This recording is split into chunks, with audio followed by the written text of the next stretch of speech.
साथियों नमस्कार, जोहार। जीटी रोड लाइव में आपका स्वागत है। मैं हूं अभिषेक सिंह। राज्यसभा चुनाव की जो घोषणा है वो हो चुकी है। उसके साथ ही साथ आप देखिए तो झारखंड में सियासी उबाल जो है वो चरम पे है। तमाम दल अपने अपने राजनीतिक समीकरणों को साधने में लग गए हैं।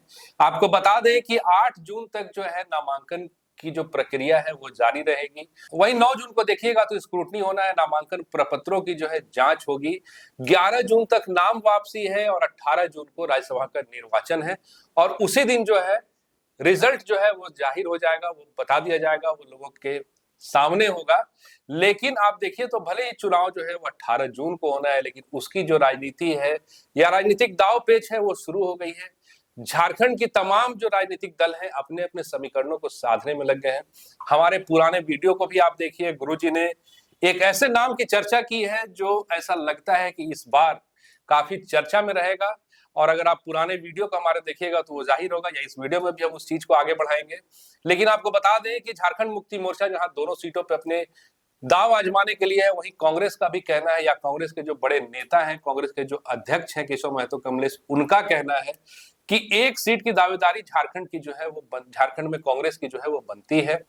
क्या इन मुद्दों पे आगे और निष्कर्ष होगा? वहीं भारतीय जनता पार्टी को भी देखिए तो एक तरह से सीट की जो दावेदारी है बहुत दूर नहीं है उस आंकड़े से जो झारखंड की राजनीति में संभव भी है कि हो भी सकता है। इन तमाम मुद्दों पर हम चर्चा करेंगे। आप फ्रेम में हमारे साथ देख रहे हैं वरिष्ठ पत्रकार सरोज कंवर जी है।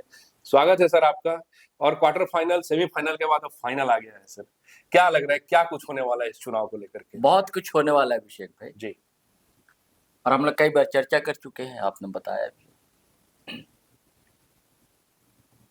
झामुमो और कांग्रेस जी और भारतीय जनता पार्टी तीनों की परीक्षा मैं मानता हूं इस राज्यसभा चुनाव, क्योंकि जैसे घटनाक्रम इन दिनों सामने आ रहे हैं, जैसे कयास लगाए जा रहे हैं, अनुमान लगा रहे हैं राजनेता भी और राजनीतिक पंडित जी और हम जैसे पत्रकार भी। अब किसी को कोई तुक्का मिल जाता है, कुछ और तरह की बातें होती, लेकिन कुछ ना कुछ तो खदबदा रहा है अंदर अंदर, खिचड़ी कहीं तो पक रही है। जी। जैसे कि साहब का दिल्ली दौरा जब भी होता है तो ऐसा होता है।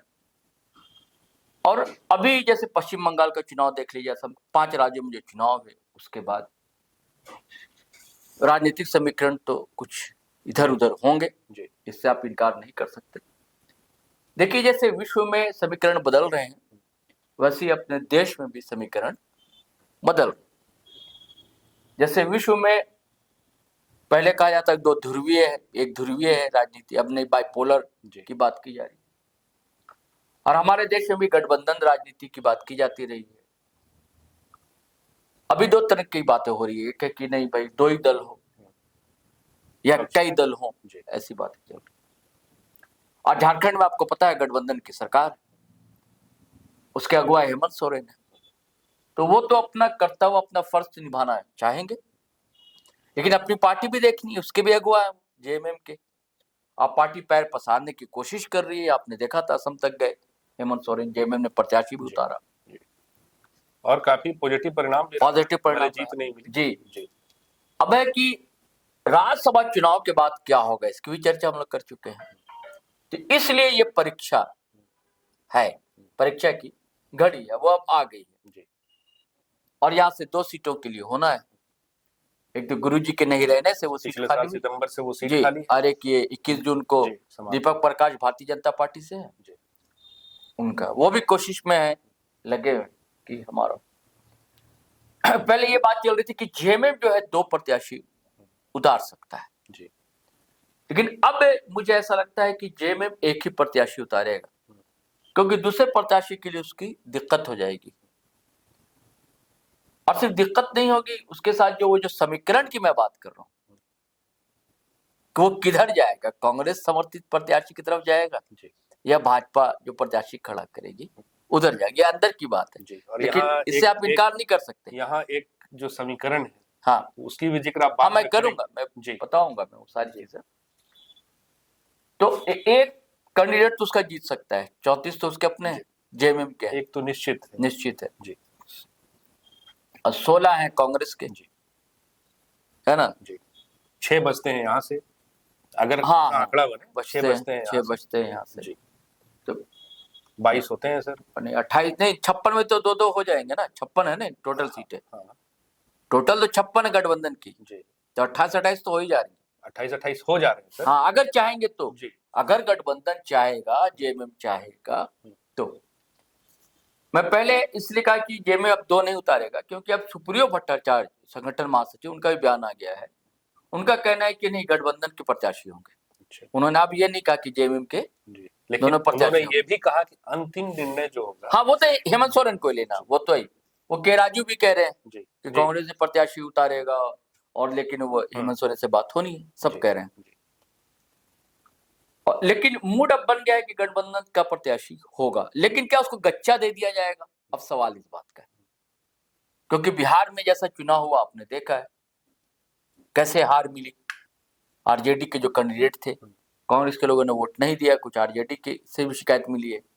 तो ये डर है कि कहीं गच्चा ना मिल जाए। और भारतीय जनता पार्टी जो खड़ा करने जा रही है, क्योंकि भारतीय जनता पार्टी पूरी तैयारी कर चुकी है, और अभी अमर कुमार बावरी का भी बयान आया है। उनका कहना है कि हमारे पास पूरा संख्या बल है, हालांकि उनके पास सिर्फ 22 है ना, कहने नहीं तो टोटल एनडीए में 24 हो जाएंगे सर। 24 हो जाएंगे। 21 भारतीय जनता पार्टी के, हाँ। जदयू के 1 हो गए, हाँ, एलजेपी से 1 है, एक आजसू है ना सर। अच्छा, हाँ, एक आजसू है, ठीक है, एक 800 हो गए, एक 800 हो गए, एक लोजपा हो गए, एक जदयू हो गए, और 21 इनके हो गए, 21 इनके हो गए, 24 है। तो 24 है तो 4 इनको चाहिए जी। जब तो कह रहे हैं कि संख्या बल हमारे पास है। जयराम किधर जाएंगे, इधर जाएंगे, उधर जाएंगे, या क्या जेएमएम के लोग टूटेंगे जी, सवाल इस बात का है। अब जेएमएम के लोग टूटेंगे तो फिर तो भाजपा का प्रत्याशी जीत सकता है। अब फिर मलाल रहेगा, कांग्रेस को फिर रोएंगे कांग्रेस वाले, क्योंकि इस बार पूरी तैयारी है कांग्रेस की, नहीं पूरा दबाव डाल रहे हैं ये जेएमएम पर जी। लेकिन जेएमएम के साथ भी अपनी मजबूरी नहीं, तो जेएमएम सर आखिर भारतीय जनता पार्टी को क्यों करेगा? अगर ऐसा होगा तो इसके पीछे नहीं, उसके पीछे देखिए, हाँ, उसके पीछे कारण ये है कि हम लोगों ने चर्चा भी की है। देखिए, सीता सोरेन जी, शिबू सोरेन परिवार की है जी, सीता सोरेन, और भारतीय जनता पार्टी में एकदम हाशिए पर थी, और इधर अचानक से सक्रियता उनकी बढ़ गई, अचानक सक्रियता बढ़ गई। अस्पताल का मामला हो, रेलवे डंपिंग यार्ड का मामला, हाँ, एकदम अचानक से सक्रिय हो गई जी सीता सोरेन। बीच में कोशिश में लगे भी थे कि घर वापसी हो जाए, लेकिन लगता है दाल गली नहीं, संभव नहीं हो सका, क्योंकि हेमंत सोरेन तैयार थे कि आ जाए, लेकिन हेमंत सोरेन का कि कोई शर्त नहीं, आना आप आ जाइए, स्वागत है, लेकिन कोई शर्त नहीं ला दी जाए कि हम आएंगे तो ये दीजिए, ये दीजिए, ये दीजिए, ये सारी बात। और अगर सीता सोरेन को भारतीय जनता पार्टी कैंडिडेट बनाती है तो फिर तो जेएमएम की मजबूरी हो जाएगी। हेमंत सोरेन की मजबूरी होगी कि नहीं होगी? ना सिर्फ हेमंत सोरेन की सर, क्योंकि हाँ, वो पार्टी की पुरानी कार्यकर्ता रही है, हाँ, बहुत दिनों से उनका उस पार्टी में अपना आना जाना रहा है, हाँ, तो कई एक जेएमएम से जुड़े नेता होंगे जो ही उनको, हाँ भाई, सबसे पारिवारिक संबंध है जी, तो सिर्फ हेमंत सोरेन नहीं, पूरा परिवार, पूरा जेएमएम कह लीजिए, हेमंत सोरेन का तो ज्यादा असर है ना, तो पूरा जेएमएम है। वो कैसे बचा पाएगा कुछ लोगों को जी? 4 या 5 6 जाने में क्या करता है? जिनके अच्छे रिलेशन होंगे सीता सोरेन का, सीता सोरेन का बयान भी आ गया, सीता सोरेन ने कह भी दिया है कि अगर पार्टी चाहे, मोदी जी चाहे, शाह साहब चाहे, तो हमें कोई तो आपत्ति नहीं, हम चुनाव लड़ सकते हैं। ऐसे थोड़ी कह दिया होगा, या अचानक ये सक्रियता इनकी अचानक थोड़ी बढ़ गई होगी, कहीं ना कहीं से इनको संकेत मिले होंगे, संकेत मिले होंगे, तो इन्होंने ऐसे कहा, करवाया गया इनको कि आप भी माहौल बनाइए, तो सीता सोरेन ने माहौल बनाना शुरू कर दिया कि अगर चाहेंगे तो हम लड़ सकते हैं, राज्यसभा में जा सकते हैं। तो इनकार नहीं किया जा सकता कि सीता सोरेन नहीं होंगे। हम लोग इसकी चर्चा बहुत पहले की, 2 हफ्ता पहले किए थे। तो सीता सोरेन को अगर मिल गया तो फिर तो बोला ना, परीक्षा की घड़ी भाजपा के लिए, कांग्रेस के लिए भी, हेमंत सोरेन और जेएमएम के लिए। फिर गठबंधन धर्म कितना निभा पाएंगे जेएमएम वाले या हेमंत सोरेन, ये देखने की बात हो। कई एक बड़े राजनीतिक या जो व्यापारिक घराने से जुड़े लोग हैं, चाहे आप धीरज साहू को देखिए, परिमल नाथवानी को देखिए, ये भी अभी काफी चर्चाओं में चल रहा हाँ, है। हम लोगों ने भी चर्चा की जी, एक वीडियो और में अभी कि मुलाकात का दौर भी हाँ, जारी है। की चर्चा हम लोगों ने एक वीडियो में की थी, जी, लेकिन उनके मुकाबले अगर सीता सोरेन आती तो सीता सोरेन की संभावना मुझे ज्यादा लगती है, क्योंकि टोकनिज्म का भी दौर है ना, और आदिवासियों के बीच पैठ भी बनाना चाहती है भारतीय जनता पार्टी। तो कहने को रहेगा ना कि देखिए हम लेकर आए थे, तो ऐसा नहीं, हमने इन्हें पद भी दिया, हमने राज्यसभा भी पहुंचाया। जो नाराजगी लोगों में होगी कि आप तो ले गए इनको और कोई पद नहीं दिया, पदवी नहीं दिया, हाशिए पर रही, ये नहीं रहेगा। कि चुनाव तो अंततः तो सारा वोट के लिए होता है, जी, वोट की राजनीति अब होती है। चुनाव में तो जाना ही है भारतीय जनता पार्टी को। अब भारतीय जनता पार्टी का तो एक ही किला यहाँ पर बचा हुआ इस इलाके में, इसको तो जीतना है ना। एनी हाउ, जी, ठीक है कि आपस में रस्साकशी बहुत है, चल रही है, यहाँ तो मोदी जी के चेहरे पर चुनाव लड़ा जाता है। जो लड़ रहे हैं आपस से भारतीय जनता पार्टी के, उनको मालूम है हम अपने चेहरे पर थोड़ी, मोदी जी के चेहरे पर टिकट हम ले ही लेंगे, किसी ना किसी तरह जीत जाएंगे। झारखंड मुक्ति मोर्चा की ओर से सर कोई चेहरा नजर आता है आपको राज्यसभा के लिए? हाँ, इनमें तो कई नाम है। देखिए, कल्पना सोरेन की भी चर्चा हम लोग कर चुके हैं, और मुझे लगता है सबसे सुटेबल है कल्पना सोरेन। कल्पना सोरेन सबसे सुटेबल हो सकती है। लेकिन अब यह कि सरफराज अहमद को भेजा गया था उसी सीट पर, फिर उस सीट पर किसको चुनाव लड़वाया जाएगा? उपचुनाव होना होगा फिर घंटे, है कि नहीं? और राष्ट्र की राजनीति अलग होती है, राष्ट्रीय राजनीति, राज्य की राजनीति अलग होती है, और यह सत्ता में है ना। तो कई तरह की उधेड़बुन है। हालांकि सुदेव कुमार सोनू ने कहा कि नहीं, ऐसी कोई बात नहीं है। अब जो अब आपने नाम लिया परिमल नथवाली या धीरज, क्या पता राजनीति में कहाँ क्या हो जाए। चाहे वो दिल्ली का मुलाकात आप देखिए, हाँ, हेमंत सोरेन गए थे, हाँ, किस तरह धीरज साहू ने उनसे वहां भी मुलाकात हाँ, की, फिर अभी वो रांची में भी काफी एक्टिव नजर आ रहे हैं। तो कहा नहीं जा सकता, अभी कोई चेहरा सामने नहीं आ रहा। चलिए झामुमो को छोड़िए सर, हाँ, कांग्रेस की ओर से कोई चेहरा आपको नजर आता हो ऐसे? कांग्रेस से एक धीरज साहू दिखते हैं जी, फुरकान अंसारी की मुझे संभावना नहीं लगती जी, हालांकि फुरकान अंसारी, इरफान अंसारी भी है कि हमारे बाबा को जी, मिल जाए। शहजादा अनवर है माइनॉरिटी से, बहुत दिनों से लगे हुए हैं पीछे। और अभी जो जेल से बाहर है आलमगीर आलम।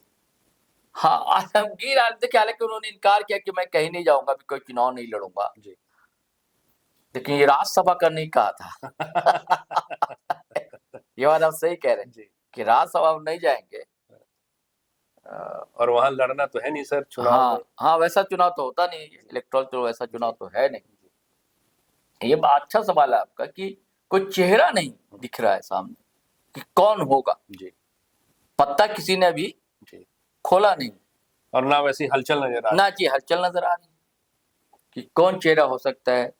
लेकिन ये तो हम लोग ने पहले भी चर्चा की, कोई धन्ना सेठ तो नहीं होगा, किधर से होगा, लेकिन जेएमएम से होगा कि कांग्रेस से होगा। धन तो सबको चाहिए ना, धन किसको नहीं चाहिए। हाँ, पार्टी को सरवाइव करने के लिए पैसे की जरूरत पड़ती है, इसलिए जो पैसे वाले हैं वो जुड़ते हैं। और कई जगह हर पार्टी में देखेंगे जो पैसे वाले, उनको कोषाध्यक्ष की जिम्मेदारी भी दे दी जाती, तो या उनको दी जाती जो मैनेज करने वाले हैं। जैसे आपको याद होगा कांग्रेस में एक दौर में सीताराम केसरी कोषाध्यक्ष हुआ करते थे, बहुत दिनों तक रहे, बहुत दिनों तक रहे, है ना जी। हाँ, तो वो क्या, वो मैनेज करना जानते थे, किधर से पैसा आना है, कैसे आना है, क्या आना है। तो या ऐसे इस खोपड़ा जिसको हम कहते हैं, ऐसे व्यक्ति की जरूरत पड़ती है। जैसे यहाँ मध्य प्रदेश में कभी हुआ करते थे, लेकिन वो मुख्यमंत्री भी बने, मोतीलाल वोरा कांग्रेस के लीडर थे, और उनके भाई थे गोविंदलाल वोरा। मैं उनके अखबार में काम भी कर चुका हूँ, अमृत संदेश अखबार होता था, दैनिक रायपुर से छपता था। तो मोतीलाल वोरा अध्यक्ष बने कांग्रेस के, चीफ मिनिस्टर बने, लेकिन उससे पहले कोषाध्यक्ष वो भी थे। तो वो भी जानते थे, या तो ऐसे लोग होते हैं कि जिसकी समझ हो, जिसका कांटेक्ट हो कि कहाँ से पैसे आने हैं, कैसे इस्तेमाल होना, या कोई बड़े धन्ना सेठ, उनका भी कांटेक्ट होता है। तो ये बड़ा सवाल आपका है कि कौन चेहरा हो सकता है। जेएमएम से एक और चेहरा मुझे लगता हो सकता है, एक नौजवान है कुणाल सारंगी जी, बड़ा समर्पित है एकदम नेहरू, ये नेहरू मैं कह रहा हूँ हेमंत सोरेन। हेमंत जी को। जी। पढ़े लिखे वो हैं। कहते नहीं है इरफान अंसारी जैसे कि हम हनुमान है, जी तो वो बिल्कुल हनुमान जैसा ही वो जी। सक्रिय रहते हैं, पढ़े लिखे भी हैं, चवक्ता भी हैं, अभी कई हाल भाषाओं में फिलहाल पकड़ है। उनके सोशल मीडिया के पोस्ट पे भी हमने देखा था हम्म, कि एवरेस्ट पे जेएमएम का झंडा भी फतह करके हाँ हाँ हाँ आपने भी देखा होगा। हाँ। जी। तो मुझे लगता है कि हो सकता है, हम्म, अगर चाहे तो एक प्रत्याशी, अच्छे प्रत्याशी, जो एक प्रत्याशी, और हेमंत सोरेन युवाओं को जोड़ते भी हैं। और हेमंत सोरेन की एक और चीज है, इधर आप देख रहे हैं कि वो इस छवि को तोड़ना चाहते हैं कि सिर्फ आदिवासी मूलवासी की पार्टी नहीं, और लोगों की पार्टी है ना, सिर्फ शहर की नहीं, गांव की नहीं, शहर की भी पार्टी है। और कुणाल सारंगी दूसरे समाज से वर्ग से भी आते हैं और शहरी चेहरा भी है, युवा भी है। युवा भी है, फिट बैठते हैं। जी। ये हो सकता है।